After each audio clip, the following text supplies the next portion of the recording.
I have an FDP and online. I'll come afterwards. Ma'am, we'll start now, ma'am. Okay.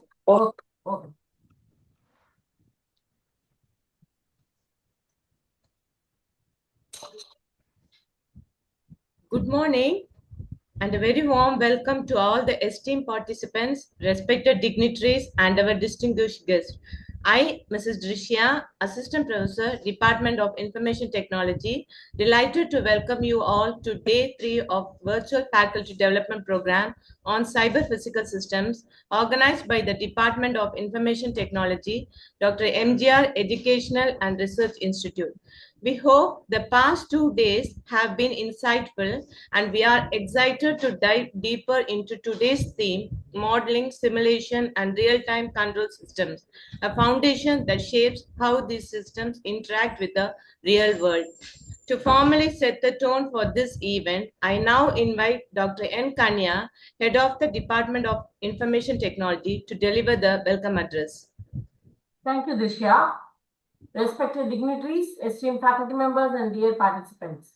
It is with great pleasure to welcome you all to the third day of Faculty Development Program, Virtual Faculty Development Program on Cyber Physical System, organized by Department of Information Technology and Center of Excellence in Cyber Physical System at Dr. N.G.R. Educational Research Institute, University.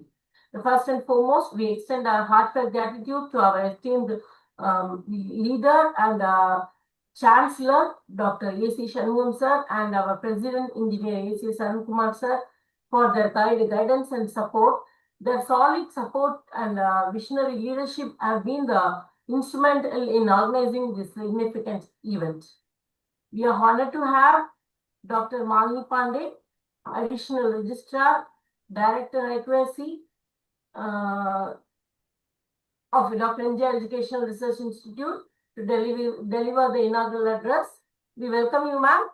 Thank you. Thank you. Her vast knowledge and experience will surely provide us the valuable insight. We are happy to welcome today's speaker, Dr.K.Hemalatha, ma'am. She is working as a professor at Department of CSE, Specialization AI, in Madanapalle Institute of Technology and Science. Welcome you, ma'am. She's going to take a session today on modeling, simulation, and real-time control system in CPS. I'd like to welcome all the participants of this event. This is the third day you are attending continuously. Hopefully, you'd have enjoyed the sessions till now. I'd like to extend my sincere thanks to the coordinators and organizers for their continuous support. Once again, a warm welcome to each and one of you. May this program be rewarding and enriching the experience of all. Thank you. Thank you, ma'am, for your warm and thoughtful words of welcome. We are greatly honored to have with us today Professor Dr. Malini Pande, Additional Registrar, Dr. M.G.R. Educational and Research Institute, to grace this occasion. I now invite Dr. Malini Pande, madam, to deliver the felicitation address. Thanks a lot. Can you hear me loud and clear? Is it okay? Yes, ma'am, it's clear. Yes. Okay. So thanks a lot. First of all, thanks Dr.Kanya, the head of the Department of Information Technology, for thinking that I'm capable to deliver a talk on a topic that is obviously not related to my area of expertise. So obviously my address will be more generic. I don't claim to know much about the topic, and you have experts talking on it. I'll talk more generic about how all these development programs, faculty development programs, add value to our role as teachers. First of all, I read one story sometime back of an empty cup, and what is that story and what is the message of that story? So there was a very senior, wise, old teacher, and a student goes to him, a senior student goes to him and says, I want to get more knowledge. And how do I get that? And when the teacher started speaking something on the related topic, he kept saying, I know this, I know this, I know this. The teacher got up and took a cup and started pouring coffee into that cup. He kept pouring the coffee even when the cup was full, and the coffee started flowing out. the student was wondering, why is this my guru behaving like this? The teacher had a message to give him through this, this action. And he said that when the cup is full, whatever I pour into it flows out. Same way, until and unless you feel that you need to learn more, your cup is empty. Only then can you get knowledge. So I tell, even at my age, whatever level, we all need to be like an empty cup, willing and interested in receiving knowledge, because knowledge is vast and there is no end to learning. So let's all be like an empty cup and learn as much as possible from all these programs that are conducted by and organized by our university. So that is number one. Second, what I would like to tell is, why do we feel that all these faculty development programs are so important, more so now than before? See, today we live in an age where there has been so much disruption in education because of technology. The student can sit at home and get all the information he wants from Google.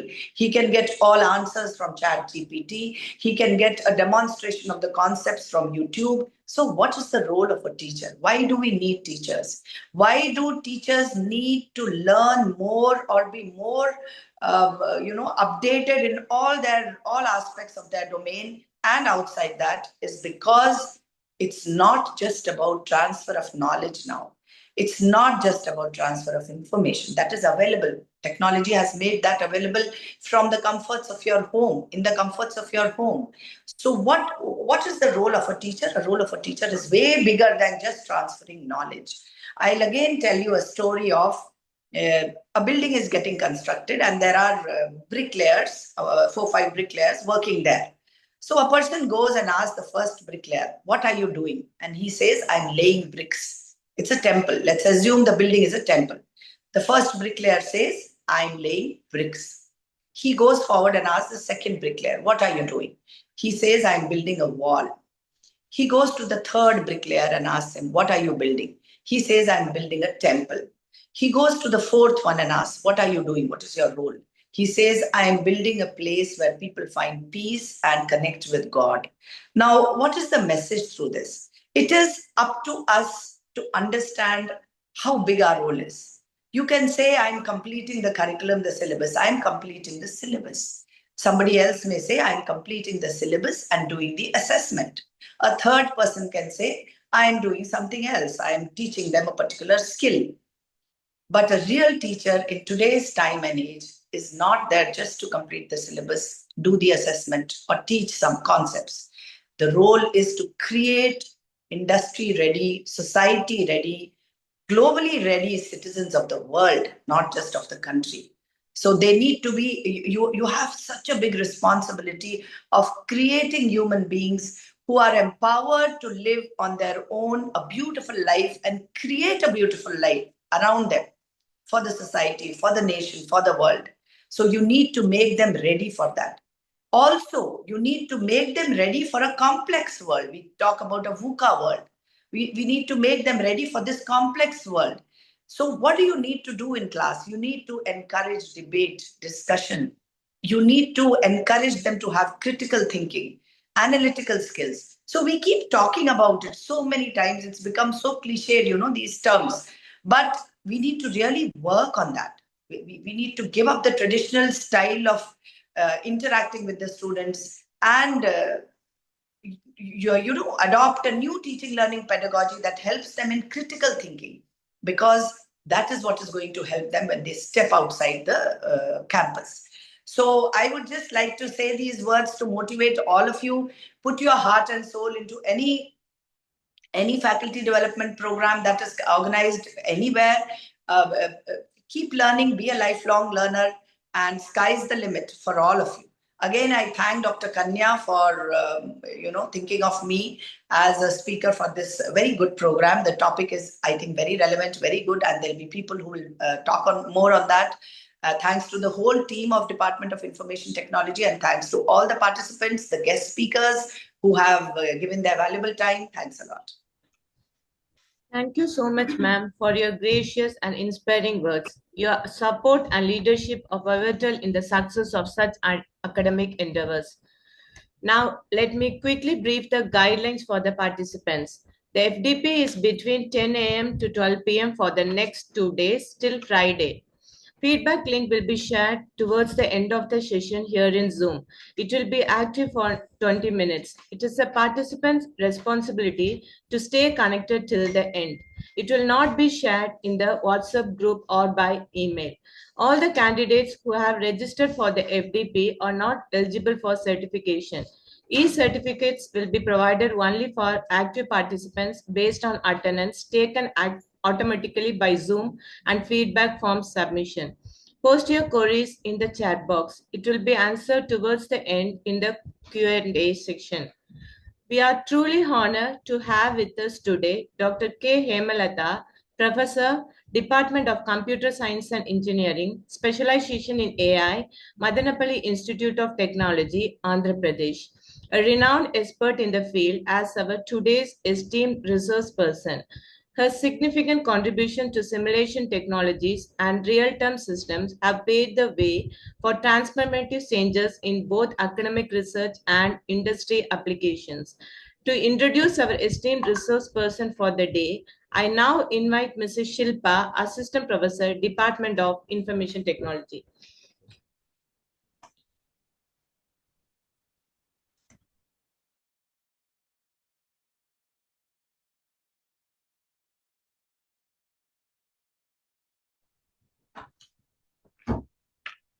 Good morning, everyone. It is my privilege to welcome today's distinguished guest, Dr. K. Hemalatha. She is currently an assistant professor in the Department of Computer Science and Engineering, Artificial Intelligence at Madanapalle Institute of Technology and Science, Madanapalle. Dr. Hemalatha holds a PhD in Computer Science from Sri Padmavati Mahila Vishwavidyalayam, Tirupati. She completed her MCA and Bachelor's in Computer Science from Sri Venkateshwara University, Tirupati. She has published over 24 journal articles and contributed to several book chapters. Her research areas include AI, IoT, NLP, image processing, data science, and blockchain. She holds a patent on MRI brain segmentation using MATLAB.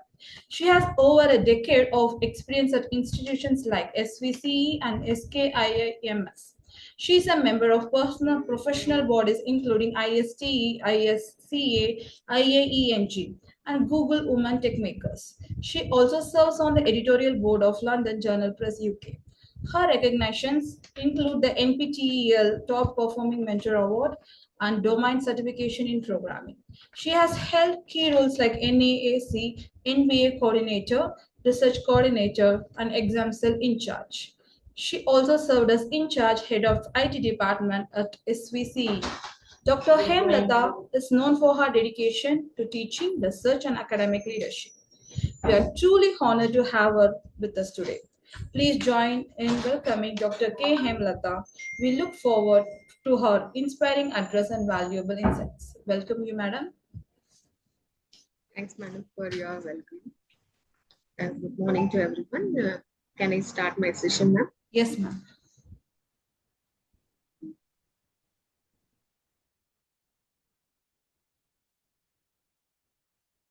So I'm unable to share the PPT. Can you give me the rights?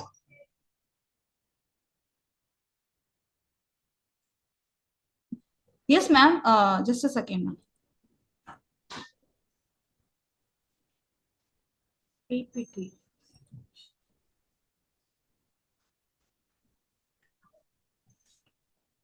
Now we can share, I guess, ma'am. Can you please try? Yes, now I'm able to share.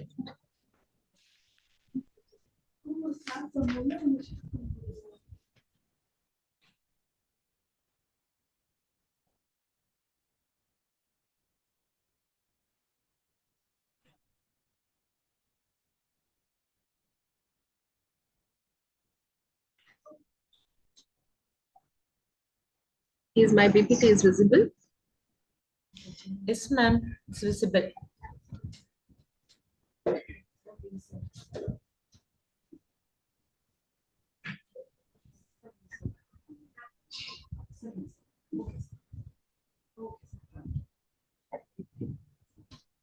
Good morning to everyone. So welcome to the 5 days virtual faculty development program on cyber physical systems. So today is the third day and my topic is modeling and simulation of real-time control systems. So coming to the objective of this session is to understand the core concepts of control systems and how to model these control systems. We are going to see using some practical examples and how to integrate AI for the adaptive and predictive control of the real-time systems and how to simulate. We can see some simulations also. This is the objective of the session. So coming to the core concepts of control system. So is my voice is audible to everyone? Participants? Is my voice is audible?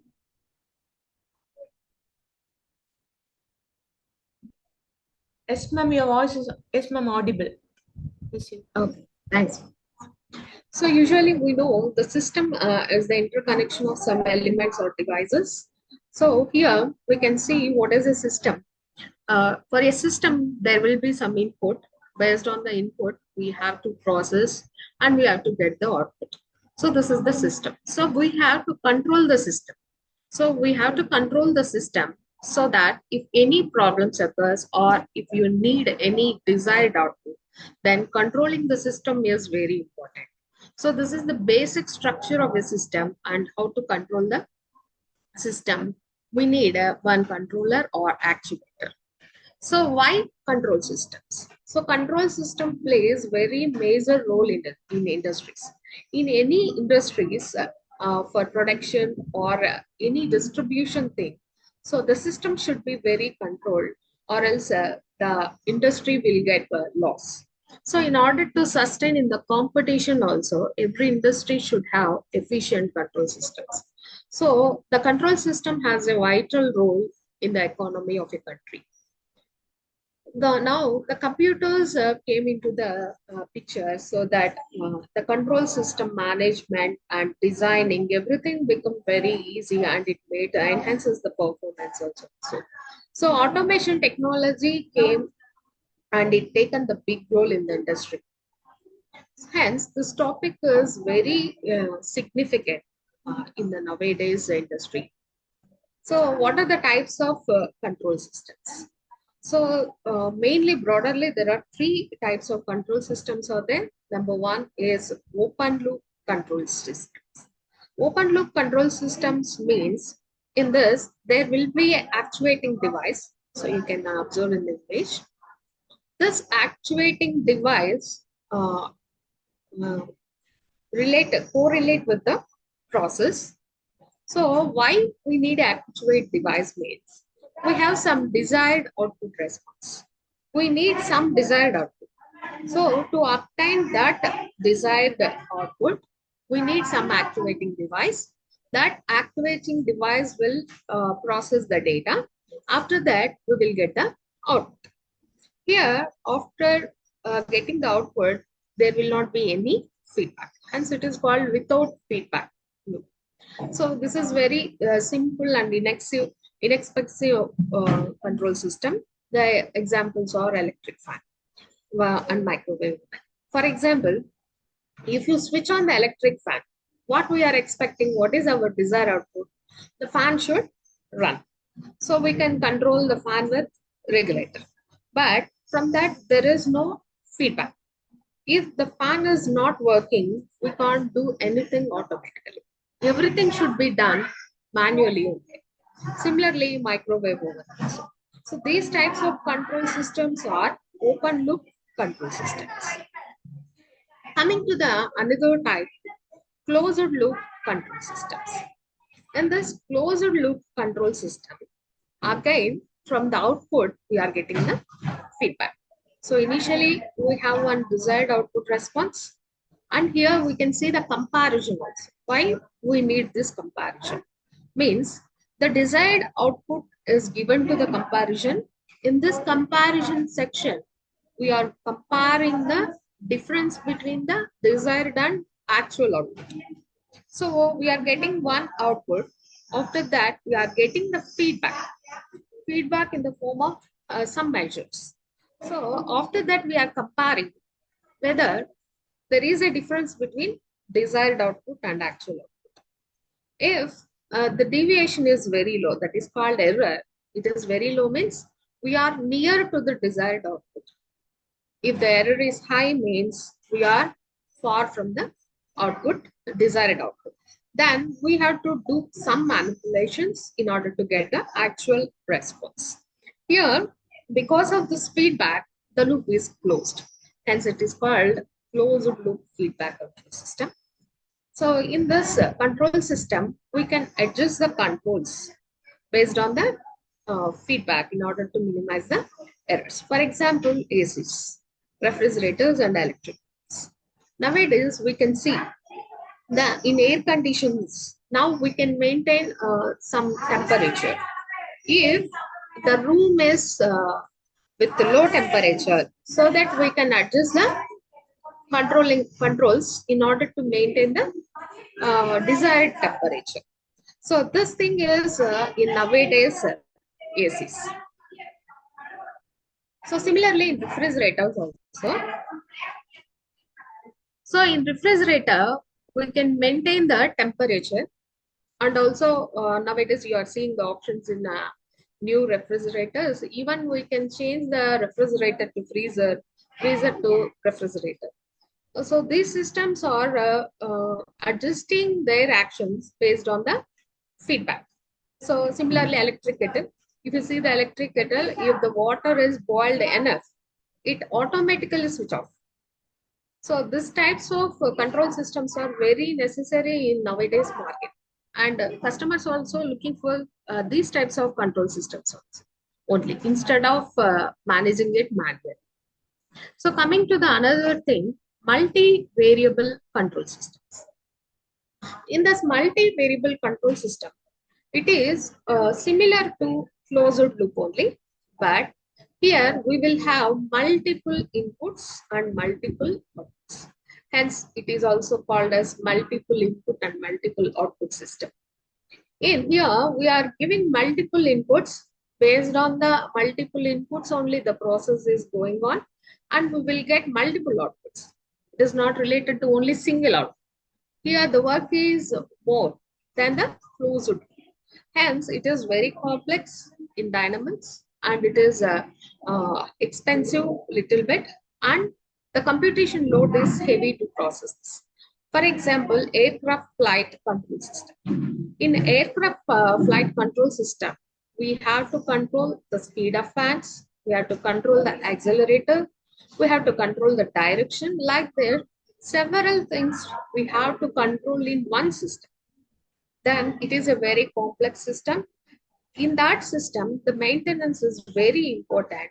If anything disturbances came, means it should be adjusted automatically, or it should give the alerts. Similarly, quadcopter drones. So like this, there are many complex control systems where we are using this multi-variable control systems. So these are some of the major types of the control systems. So coming to the, what is the role of AI? So we already know AI is everywhere nowadays. So industry is also relying on AI, so to enhance the performance by automation. So some of the applications I listed here, like predictive maintenance, fault detection, real-time optimization, human behavior. So predictive maintenance means we have to maintain the control systems in prior in order to maintain the failures. After that, fault detection. So finding the faults in a control system also very important. So real-time optimization. The system should be optimized in order to give the good performance in real time. Like the human behavior modeling concept. So nowadays we are modeling or mimicking human behavior to the systems also. How systems are taking decisions is like what human is taking. So these are the main applications where AI is in control systems. So these are the examples of some modern control systems. So we already know about the autonomous cars or autonomous vehicles. So in creating this autonomous vehicles, here in picture you can see. So our direction is one way and actual direction is another way. So here we can see the difference. So to obtain correct, that means there is no error or minimize error, it should be like this. So what we have to do? So someone raised a hand. May I know? Any questions?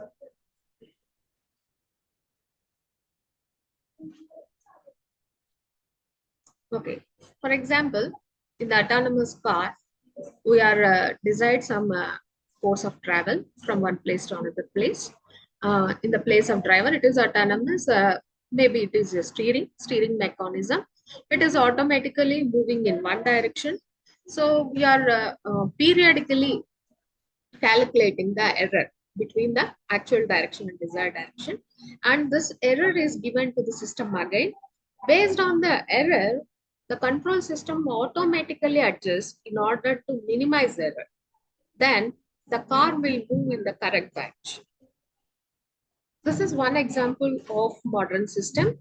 So coming to the another example, here we can see the negative error also. Here we are mainly, this is the mechanism in the modern control systems, we can say. There will be sensors. Through sensors data only, we can calculate whether the desired output and actual output are same. So here we can see a 3-axis control system. Here, this 3-axis control system is inspecting by the sensitive camera. So using that camera, we are monitoring the system to find out what is the working of the control system. Is the system is working correctly or not? So this is the phenomena under this. Here, computers are playing a main role in modern control systems to monitor what is the difference between the desired and actual output. So because of this computers, the performance also increased. So coming to the future, so we know already the future of control systems are combined with AI and computer. So initially, they are only hand tools and manually they are doing. After that, what happened? Because of the hardware like the sensors and the improvement in artificial intelligence and the improvement of intelligent systems changed the control systems future. So in future, the control systems compulsorily, they should be combined with some sensors and artificial intelligence. So it leads to robotics also. So we already know in some factories, instead of human, robots are repairing the systems. So in such a way, the future is there. So this is the one sample thing related to the future evaluation. So how to design a computer control systems? So before designing one control system, we have to establish one. So that is the control goal. That means what we have to control. Then you have to identify the variables. So to control particular output or to get particular output, so what variables we have to use or what variables we have to process. So we have to identify that variables. After that, we have to write the specification. Here, why we need specifications? So based on particular conditions or values or threshold values, the output may vary. So we have to clearly specify what are the specifications of variables in order to get the desired output. After that, we have to establish system configuration and we have to identify the actuator. So by using what actuator, here it can be an actuator or a controller, anything. We have to establish their configuration. So based on particular configuration only, we can combine with the real-time control systems. the specification is very important for the hardware development. After that, we have to process the data and we have to build a model and we have to use the data from sensors. So nowadays sensors are very mandatory in control systems in order to get the data. After that, we have to describe what are the key parameters should be adjusted. If we are not getting desired output, what variables should be adjusted and what value should be there. Like that, we have to describe the controller. After that, you have to optimize the performance also. So you have to analyze the performance in regular intervals. So in order to get the correct performance or efficient performance, how to optimize the parameters. This also be done. So here we can see the cyclic thing. If the performance is meets the specification, that means our desired output and the actual output are same, means we can finalize that device because the control system is working optimally. If it is not, that means your desired output is not near the actual output. Usually, the desired output and the actual output may not be same. That is the ideal thing. It will be closer to the desired output. If it is not, what you have to do? Again, you have to take this feedback and you have to tune the parameters. So you have to tune the parameters to minimize error and to get the better performance. So this is a process how to design a control system. So we know mechatronics. So usually nowadays the physical cyber physical systems are a combination of mechanics, electronics, and computer science. So from physical system modeling, we are using sensors and actuators. After that, to get the data and to process the data from sensors and actuators, software is necessary. And here, the computers and logic systems are there. After that, signals systems are there. Here, the control systems comes to the role. So, control systems plays a vital role in entire electronics.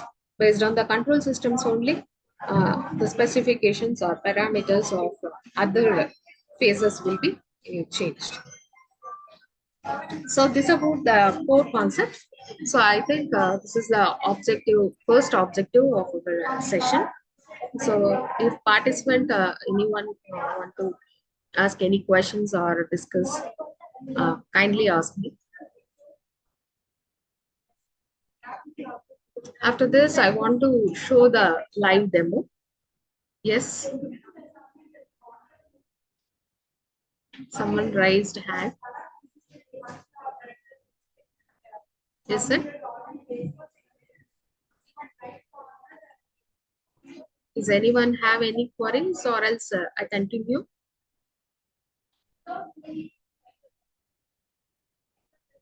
If you have any queries, you can put in the chat box also.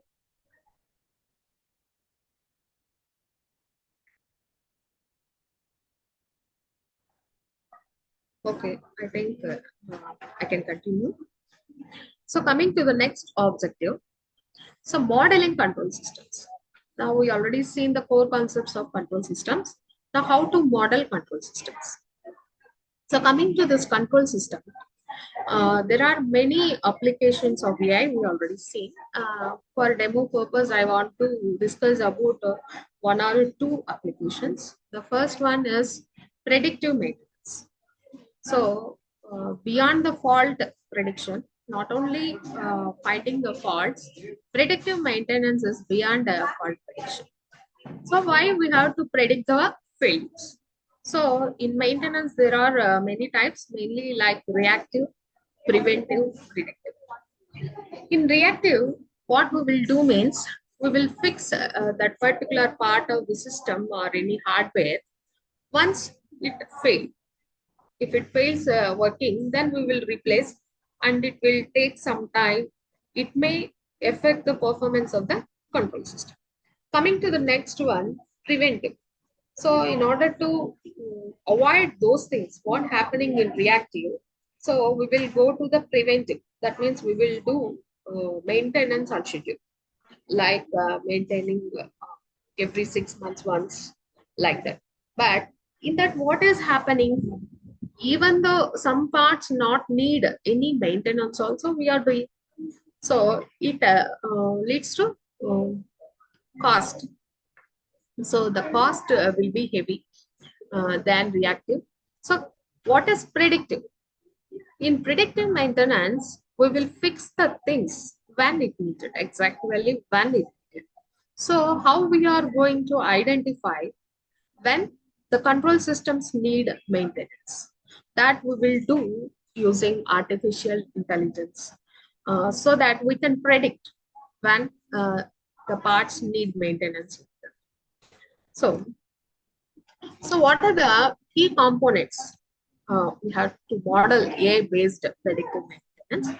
These are the key components. First, we have to collect the data, and we have to pre-process the data, and we can use machine learning models. Here, not only machine learning models, you can use any AI models which perform better. So even though we can use deep learning models also. After that, based on the model's training, we have to monitor the condition of the parts. So based on that, we have to take the decision. So what are the benefits? We already discussed. It will reduce the downtime because of the predictive maintenance. In industries, the downtime will be reduced. If there is a downtime, it will be loss for that particular company, and we can maintain the cost also. So other than this, the lifespan of the control system will also increases.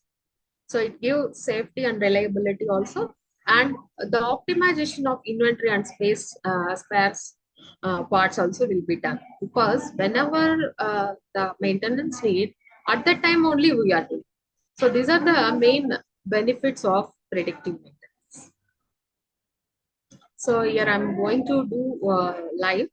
So for this, I'm going to use real-time data set. So this is the data set. The data set name is NASA Turbofan Jet Engine data set. This data set contains the details related to the turbofan jet engines, usually in space. This type of turbofan jets or engines will be there. So to change the turbofans or to maintain that control system in the space, we can't go to the space regularly. So in order to predict that, what we can do means we can collect the data related to that turbofan jet engines using sensors.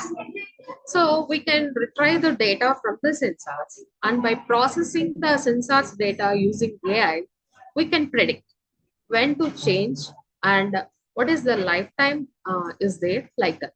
So this data set contains the details related to the turbofan jet engines. So this data set you can get from Kaggle. From Kaggle, you can download this data, and you can use this data for your research purpose also. So now I'm going to the Google Colab.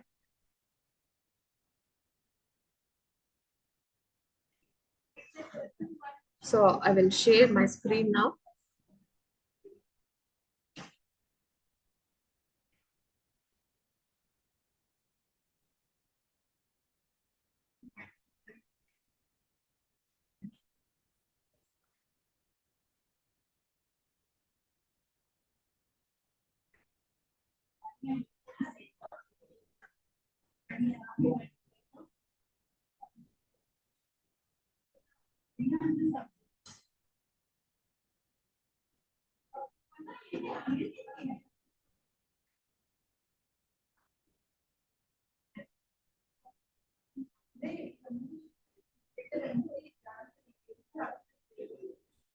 Is the Google Colab sheet is visible?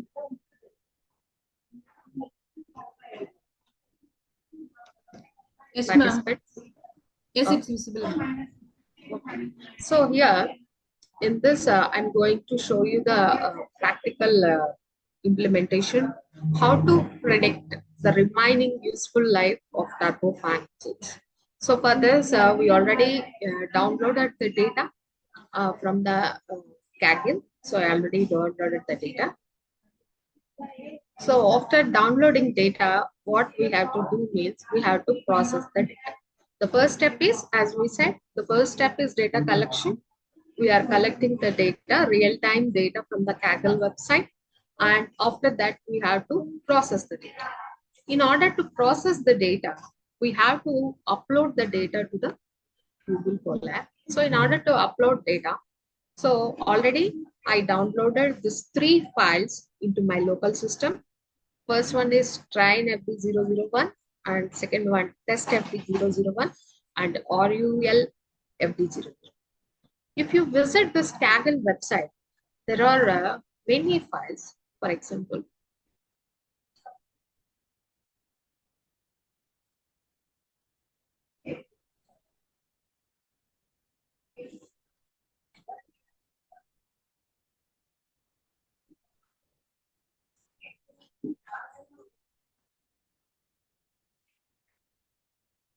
so are you able to see the Kaggle website now?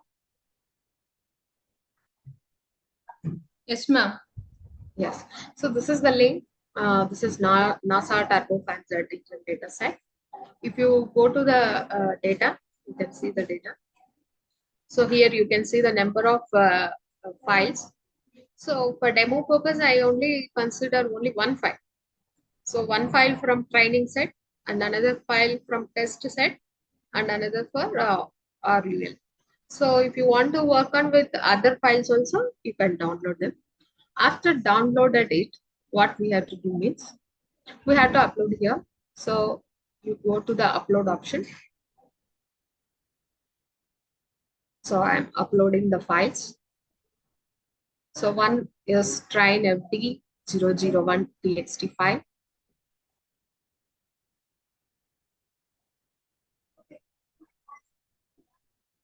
So I uploaded. Next, test FD001.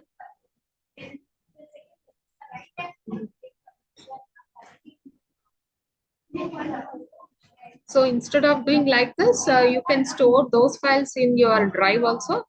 Then you can share the link here. So another thing is RLU. RLU FD001. So I uploaded all the 3 files to the drive. So coming to the code, I am not going to the code line by line because we have less time. So I am explaining in general. So here we used pandas in order to work with the data sets. These are the column names in the data set, unit number, time in cycles, operation setting 1, operation setting 2, like that. Up to 8 there are there. After that, sensor measurement. So here, initially we are loading the training data and loading the test data and loading RUL data. So here we are displaying the training data with some front rows only we are displaying. Here you can see the features of this training data. So these sensor measurements columns are more. That means up to 21. So finally, this text file consists of 26 columns. Those are considered as features. This data set consists of 26 features. Based on this features only, we are going to calculate the output. Here the output is RUL. What is the remaining useful life? So we had to calculate RUL. So for this, what we have to do means we have to train the model in order to identify the RUL. So here I already executed all the cells, so you can see the output. So are you able to see the output here? RUL of each fan? Yes, participant, please reply. Are you able to see the RUL?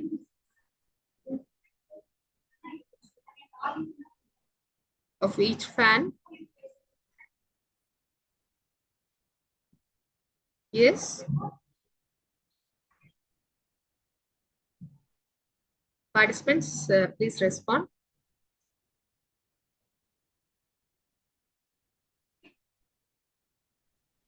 Ma'am, Yes. you're audible, ma'am. No, yes. I'm asking the participants to respond. Okay. So here you can see the RUL calculator. So here remaining useful life is more means there is no need of maintenance now itself. If it is less, then we have to do the maintenance immediately. So this RUL helps the industries. So when to do the maintenance. So here the predictive maintenance is coming with the help of RUL. So once we calculated the RUL also for the training data, and here we are training remaining data with machine learning model. So here I'm using only random forest. Random forest is the basic algorithm. So in order to improve the performance, you can use any other algorithms like LSTM also. So here we are modeling this and training the model. So after training this, we are getting RMS. So this is the mean square there. So this error represents what? What is the deviation between actual output and desired output? If the error is high, means the model is performing poor. If the error is low, means the model performance is high. So this is the training accuracy. So coming to the testing, I am testing the RUL of the test data. Here you can see the test RMSE is 33. That means less than the training model. That means the model is performing well only, but not efficient. So in order to efficiently predict the RLU, so RUL, we have to use better algorithms. So here we can see the values. The first values are RUL of the test data. This is the already given data. This is the predicted data. The values what here are the predicted by the model. So here we can see the deviation. So for better performance, this deviation should be very less. For that, we can train the model with another algorithms, or we can do some processing like feature engineering and hyperparameter tuning also we can do in order to achieve the better accuracy. So here we can visualize this using this matplotlib library. So here we can see what is the difference between actual RUL and predicted RUL. So this is one example how to model predictive maintenance using AI. So by modeling like this, nowadays we can see the AI algorithms can predict it with 100% accuracy also. The accuracy is increasing day to day. So by using the latest algorithms, you can achieve near 100% also. So based on that, the who are owning that predictive control systems can take the decision when to do the maintenance. So how much we have to do. So this is one only basic example what I am showing you in practical implementation. If you have anyone doubts, kindly ask. Any queries related to this modeling?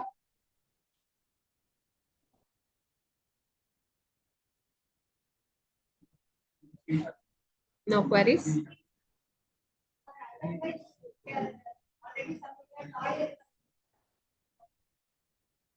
So this is the modeling of real-time control systems. So you can use different real-time data sets. Using that data sets, you can implement like this also. For this, you can build UI. You can build a UI for better visualization or better interaction.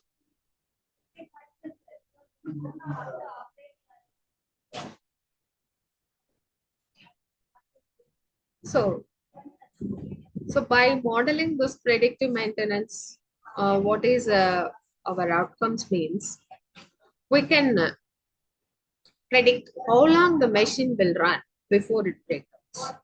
So based on that, we can do the maintenance, and we can avoid the unplanned downtime.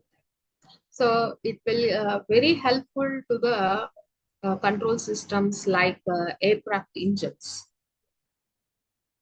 So this can be deployed. That means what we trained the model or we developed the model using AI.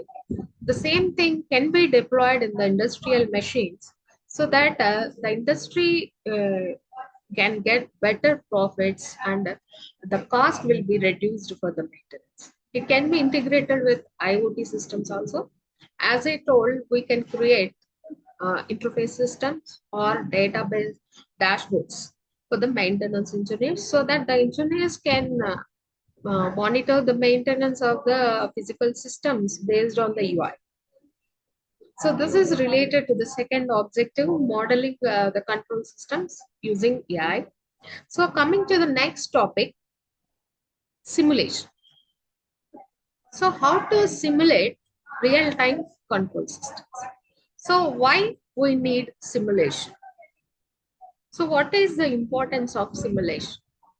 Because the control systems that too in real time, we have to design the systems physically using some hardware. So we already know coming to the hardware, it comes to cost. So if that particular physical system is not working properly, we may lose. The cost will be more. So in order to reduce that one and in order to reduce our efforts, simulation is very important. In simulation, we can check whether the particular control system will work properly or not with the combination of particular parts or devices. So that's why nowadays simulation is very famous, which will reduce the efforts and costs. So here now I am going to show the demo of simulating IoT components. So you already know the IoT components like Arduino board or any sensors, wires, we have to purchase them. And if we are doing experiments with that, they may get damaged or because of the wrong connections, that again we have to buy the parts. So this is very loss for us, and the time what we spend to design that parts is also we will lose. So instead of that, using the software like Tinkercad, here you can simulate the same IoT components without buying them. So what is Tinkercad means? It is a free web app. In this web app, you can design 3D designs also, circuits and any electronics, and you can design the geometric shapes also. So now I'm going to show how to simulate the control system, which is used to predict the soil moisture. So this is the system where we are monitoring the soil moisture. If the soil moisture is in threshold value, then there is no problem. If the soil moisture is less, then we need some alert. For example, here you can see for a plant. Here we placed the soil moisture in a pot. So the soil moisture will regularly read the moisture of the soil. So if the soil of the moisture is very optimal level, then there is no problem. If the level is reduced, then this control system will give alerts. Based on the alerts, we can pour water to the plant. So this is only one prototype model. This can be implemented in agriculture so that the farmers can get a more crop and more yield also. So for this, what we have to do? So what you are seeing is a soil moisture sensor. This sensor, as shown in the figure, we have to place in the soil. After that, we have to take the input. So now I am going to show it is in Tinkercad.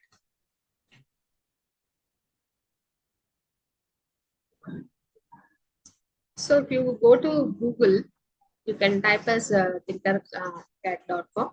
So you can log in with your email ID. So this is the Tinkercad. Is this screen is visible? Tinkercad screen. Yes, ma'am, it's visible, ma'am. Yes. So here now I'm going to use the IoT. Hence, we have to take the circuits. Here circuit, we can create new circuit. So here you can click create circuits.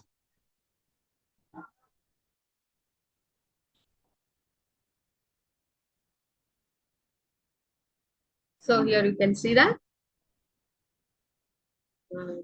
page. So in the right side, you can see all the components, IoT components. So most commonly used IoT component simulation will be available here, except some particular components. Here you can see. Now, in order to build this simulation, first I need the circuit diagram. How to do the simulation. For that, first I'm going to use Arduino because I am aware of this circuit diagram. I am doing it, or else you can take the circuit diagram from where, and you can start doing the same thing using Tinkercad. So I'm using Arduino board. After that, I need a sensor, that is soil moisture sensor. You can search here. So this is the soil moisture sensor. And again, if the soil moisture is less than threshold, I need an alert. So I want alert in the form of sound. If you need, you can put in the form of light also. But here I am putting as sound. For that, I need a buzzer. So I am searching buzzer. So I'm placing the buzzer. So after that, what we have to do means we have to give the connections to the Arduino board and to the sensors. So now I'm doing here, the soil moisture sensor contains 3 pins, VCC, ground, and signal. So we have to give the connections.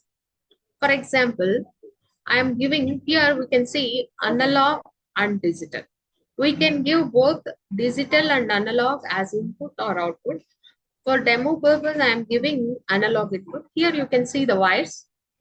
So we have to select the wires. So you can select, I am using normal wire tape. So from A0 to, so I am giving to the signal.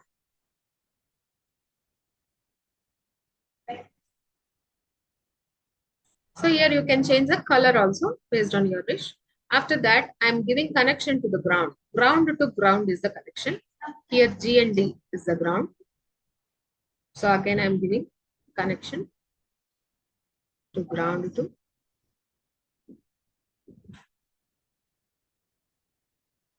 ground. So to distinguish the connections, I am changing the color to black. After that, VCC is there. VCC pin is for power. So Arduino board consists of 5 volts power. So I am using 5 volts to the power. That is VCC. So again, I'm changing the color. So this is the connections related to the soil. Now I have to give the connections to the buzzer and the Arduino. Again, I am giving ground connection to the negative. And here I'm using the pin 13, digital pin 13 I'm using. And I'm giving to the positive. And I'm changing colors. So this is coming to the circuit design. Now the circuit design is completed. So because of this simulation, it is very easy to do the circuit connections. If it is not meant physically, you have to do perform this means it will take more time and we need hardware equipment. So after construction of the circuit, next what we have to do? So we have to do is coding. So how to code? So if you click on code option, you can see the blocks. Nowadays, the code using blocks is very famous. So you can code using blocks also, or else you can use directly. So instead of blocks, I am using text. So if you click text, so the normal architecture or normal syntax of the program will become, if we have to replace it. So I'm going to use the code. So I already taken the code. So this is the code what we are going to use. So here initially we initialized the buzzer sensor. So first what I have to type is int buzzer is equals to 13.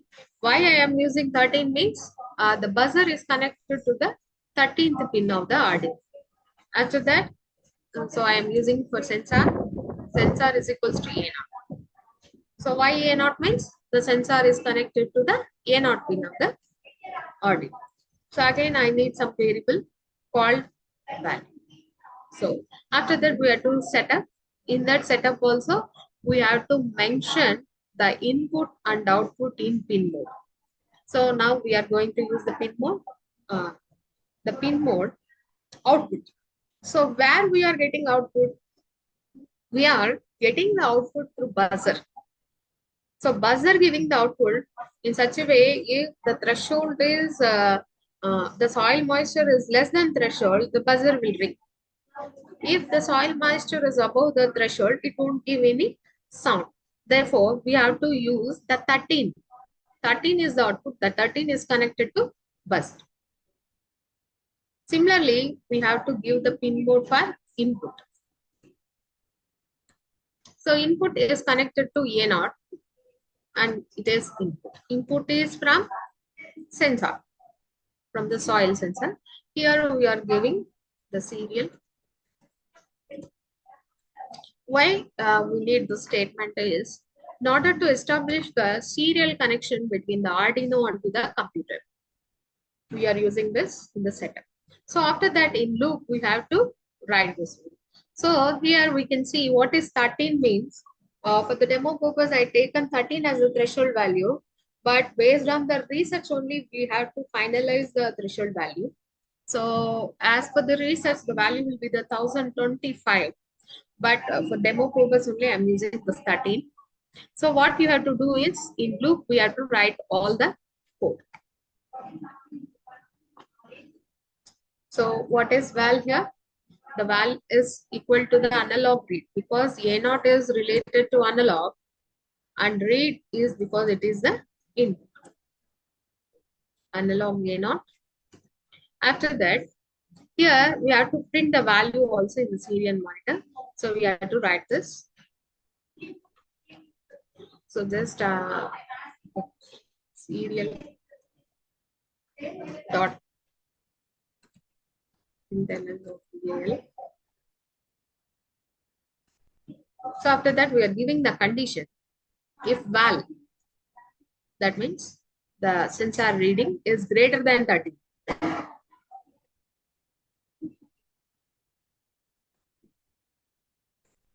So what it should be done is, so here we are giving the statement digital write. Write is for output. What we are writing means digital write of 13. Digital write. Why we are using digital write means the 13 pin is the digital pin of the Arduino. So here high we are mentioning. Why high means if the value is high means the buzzer will ring. If the value is low means the buzzer will not ring. So this is if condition. Then we are writing else condition. So here again the digital write of 13 is low. So we completed that one. So after that the delay. So the delay is for wait. So this is the code now. We completed. Now we have to start the simulation. So by pressing the button start simulation, we can run the code. If any errors are there means it will show here. Here we can see the error. serial dot println. Here print spelling mistake is there. Again, I am starting the execution. So okay, the code doesn't have any errors. Now we will see how it is working.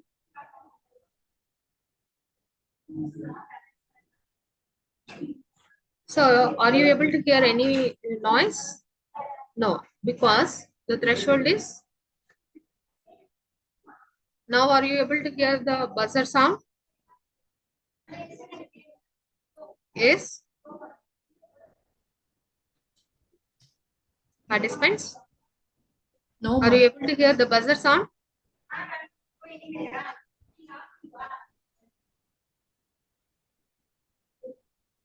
Yes? Anyone please reply? No, ma'am. No, you are not able to hear the voice. So I am hearing the voice. So because it is in my system, maybe you are unable to hear. If I change this one, it will not ring and the sound will not come. So this is the simulation of entire control system of soil moisture detection. So now the system is performing well. Now I can mimic the same thing in the physical systems. So I can use the same connections for the hardware. I can even use the same code. So I can use the same code for the Arduino IDE. So I can execute this. So it becomes very easy and my time will reduce and also the cost will reduce, the effectiveness also increases. So we already implemented this thing. I will show you the actual picture. So this is the actual picture. You can see. So we inserted the soil moisture sensor in the soil, and this is the Arduino. So we mimic the same connections what we did in the simulation. So it is very easy to do. After that, for the sensors also same connection we given, and it is connected to the computer, and in computer we added the same code in the Arduino IDE, and we uploaded it to the Arduino, and it works well. If the water, after that we poured water, if the sensor detected the threshold value, the buzzer won't work. If the water dried means, it will automatically ring. So this is the simulation of control systems. So if you have anyone, any queries regarding this, any doubts regarding this Tinkercad? So not only this, you can use a Tinkercad to implement several control systems. It will be easily available in web. You can search, and there will be the circuit diagram also. You can use the same circuit diagram for your simulation. Any queries from participants side regarding this Tinkercad? I think it will be very useful for who are interested to do IoT projects, because if you don't know any knowledge related to IoT also, you can try this. As a trial, you can learn from this simulation. After that, you can use in real time also. Any queries?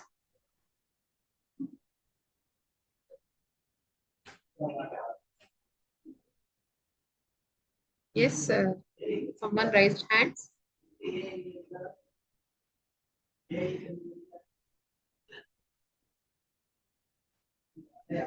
Sravani. So you can reply in chat box also, so that I know.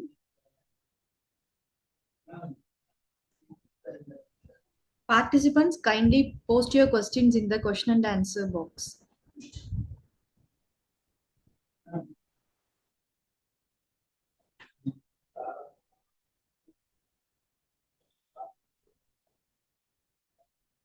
So Surendra Raj. Sir asked about through sensor, the person who is far away can able to monitor. Sir, I'm unable to understand your question. So what we have to monitor from the sensor? Usually the sensors will be in contact with the control systems in order to provide the data. So if the control system is also far away, we can monitor from remote places using internet. We can monitor that one, and using cloud also we can monitor. So how to integrate and simulate RES with smart grid? Sir, what I have shown in Tinkercad is basic thing. Maybe may not be all the components available.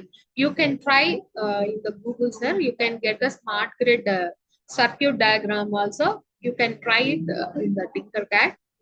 So along with Tinkercad, there are many applications out there like Protest software. In that software, you can go for the more extended components also, sir.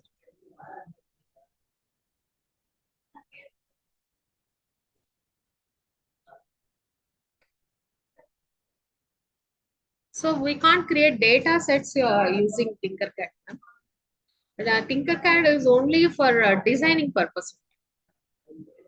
So data set is different and the designing is different.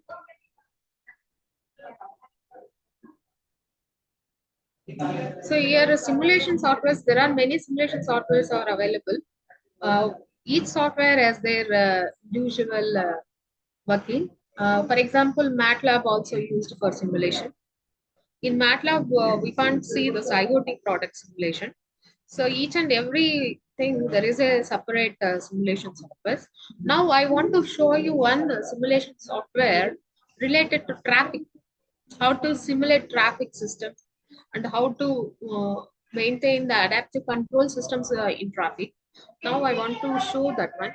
I will show that too very basic.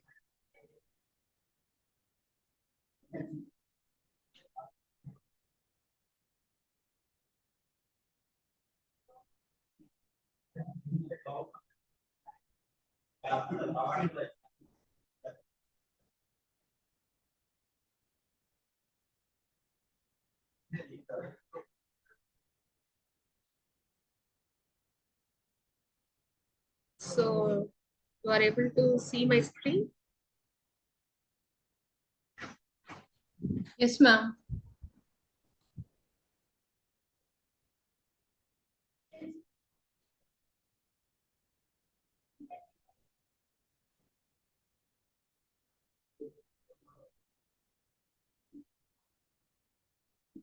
So you are able to see the screen net edit? Yes, ma'am. It's visible. Okay. So there is one simulation software, Sumo, that is related to the modern urban traffic controlling. So for that, we need a software like NetEdit. Here, we can create networks and we can simulate in Sumo.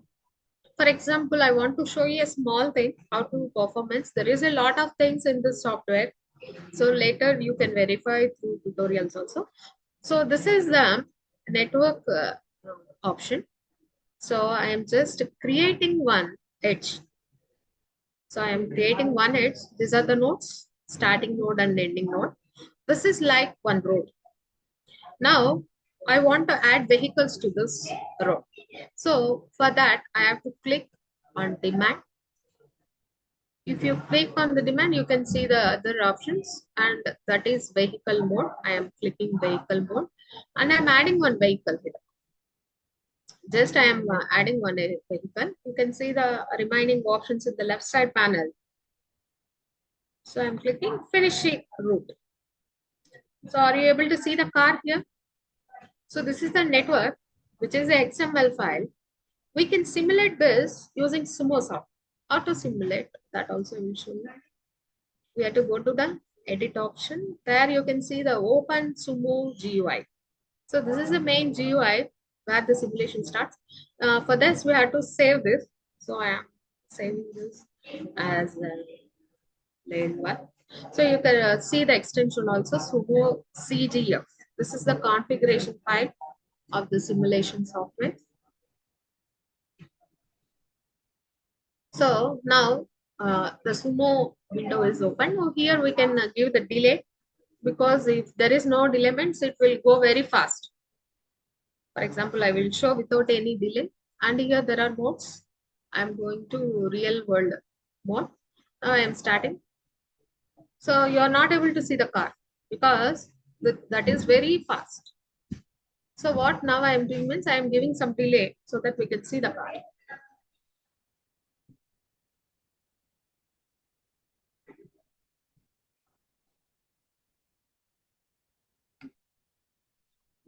So again we will go to the net edit and again.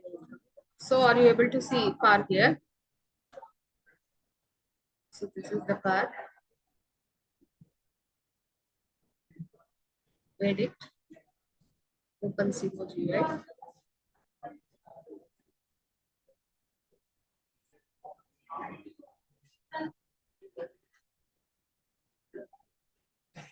You can give real mode.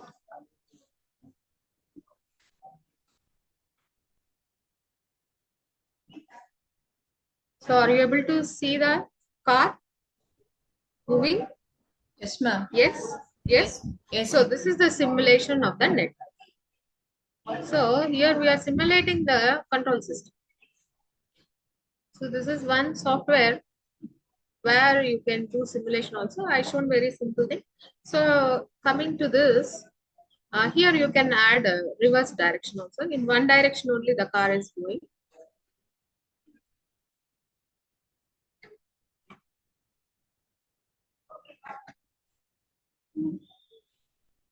So for this, we have to go for the network.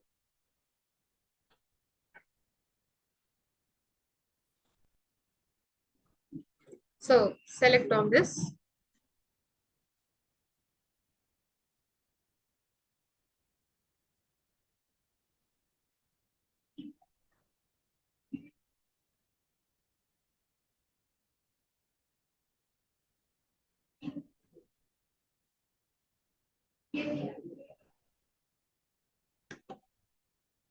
So here you give the right click, go to the option, add reverse direction for that. So now we have the route with two directions. Again, we can see the simulation through open GUI.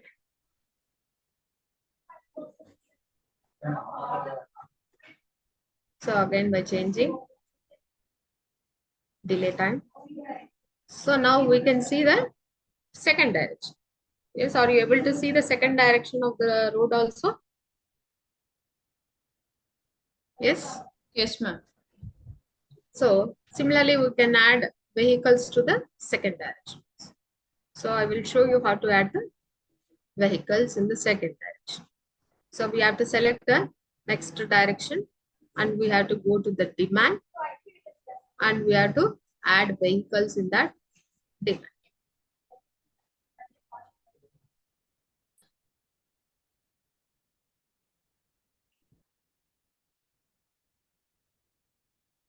So I can click vehicle.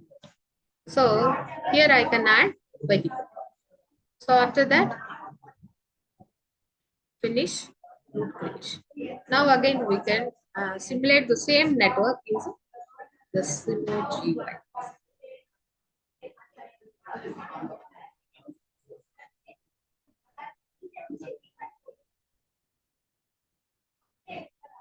So now are you able to see the cars in both the directions?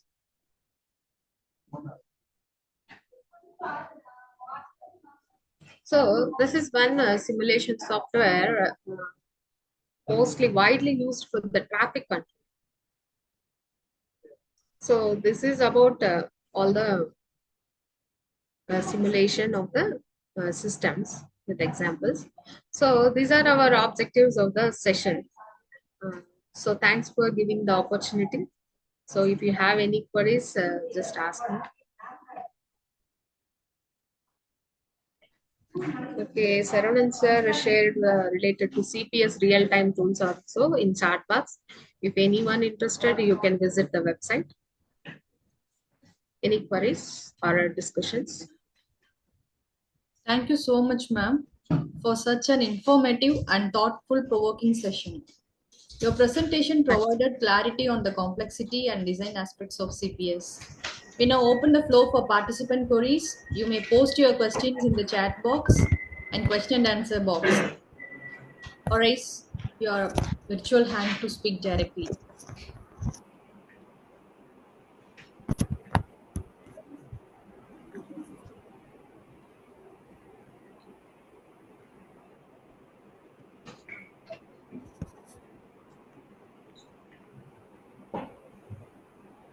So I want to thank the organizers and the coordinators who given the opportunity to me. I want to thank the participants also. I think I given some information within this very less time. So I think it is useful to. Ma'am, from participants Kanimuli kindly said the software name she is asking. What software? Related to this traffic systems, it is Sumo, madam. Sumo simulation software. Yes, you. You may post your questions in the question and answer.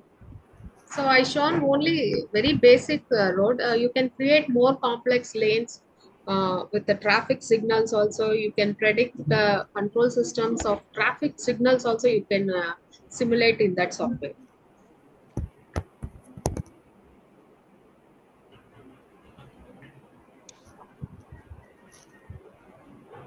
Participants, is there any queries? Any questions? Kindly post it in the question and answer session. So network on chip technologies cannot be performed in this software, ma'am. In this Sumo, we can perform only traffic related simulations only. Traffic related heavy, you can take the network with heavy traffic. You can analyze where the traffic will less and in which route the vehicles can be diverted. Like that, applications related to traffic only we can perform in this Sumo. It is particularly designed for traffic management. For every other application, there are different simulation softwares. So we have to explore to get those softwares.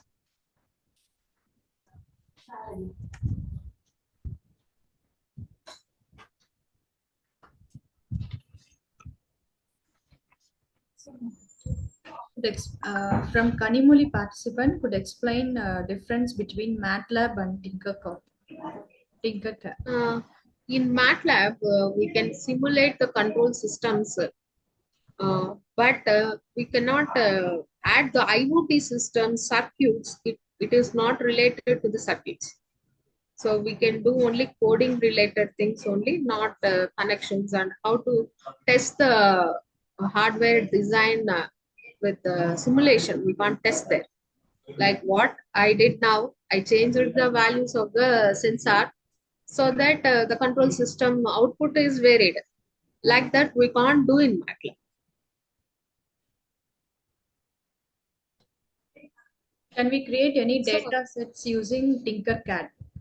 No, we can't do any create data sets. So one guy asked how to embed them with open source platforms. So open source platforms are usually give our an environment to code only, map. If you want to add them to the open source means you have to develop one GUI. So using Python, you can develop user interface also. In that user interface, we can add the code. That means the code what I used in Colab also a Python code. You can embed that code to the platform. Like you can create one application, whether it is a mobile application or web application. You can embed that code, not in open source platforms. So how to deploy means we can deploy in our local system with the help of GUIs. So with by developing GUIs, we can deploy the same code in our local systems.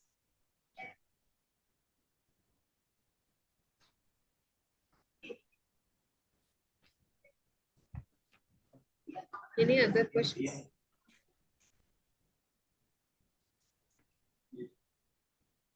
Okay, ma'am. Then we go with vote of thanks again. As we conclude today's session, it's time to acknowledge the people behind the scenes on the on-screen. I now invite Mr. A.P. Babu, Assistant Professor, Department of IT, to deliver the vote of thanks. Good morning, good morning, everyone. On behalf of our organizing committee, I take immense pleasure in delivering the vote of thanks for day 3 of our 5-day virtual faculty development program on cyber physical systems. I would like to express our gratitude to the speaker, Dr. K.Hemalatha, for her insightful and engaging session on modeling, simulation, and real-time control systems. The session has not only enhanced our understanding but also sparked curiosity and interest for further exploration in this vital domain of engineering. We deeply appreciate your time and effort, ma'am, and we are especially thankful for the clarity with which you explained intricate concepts, making them accessible and engaging for all attendees. We are also deeply grateful to our Honorable President, Engineer ACS Arun Kumar sir, for his continuous support and visionary leadership, which has been a constant source of encouragement for all our academic endeavors. Our sincere appreciation goes to our Vice Chancellor Dr. S. Geeta Lakshmi ma'am, Registrar Dr. C.B. Palanivel sir, Additional Registrar Dr. V. Cirilraj sir, Advisor Dr. Mehta sir, and Dean of Engineering Technology Dr. Yethraj sir for their continuous support and guidance in organizing this FDP. A special thanks to our Head of the Department Dr. K.N.Kanya ma'am for her dynamic leadership and encouragement, and to all my dedicated colleagues whose teamwork and planning have ensured the smooth execution of today's event. Last but not least, I extend my heartfelt thanks to all the participants who joined us today. Your presence has made this event a truly interactive and enriching experience. We look forward to welcome you for upcoming session in the coming days. Thank you. Have a great day. Thanks Thank you, to the sir. participants and the organizers. Thank you. Thank you, sir, for your words of appreciation and gratitude. Thank you, ma'am. Closing note and teaser for day 4. Before we sign off for today, here's a quick reminder. Great systems are built with strong foundations. Every model simulated, every system controlled brings us a step closer to the future. We hope to see you all again tomorrow for day 4, where we will be joined by Dr. L. Sai Ramesh, Professor, Department of Computer Science, St. Joseph Institute of Technology. He will be enlightening us on the topic security, privacy, and safety in CPS. Stay tuned and stay connected. Zoom link will be shared in the WhatsApp group as usual. Thank you all once again for being part of today's enriching session. Have a wonderful day ahead. Feedback link will be posted in this chat box. Kindly give your attendance.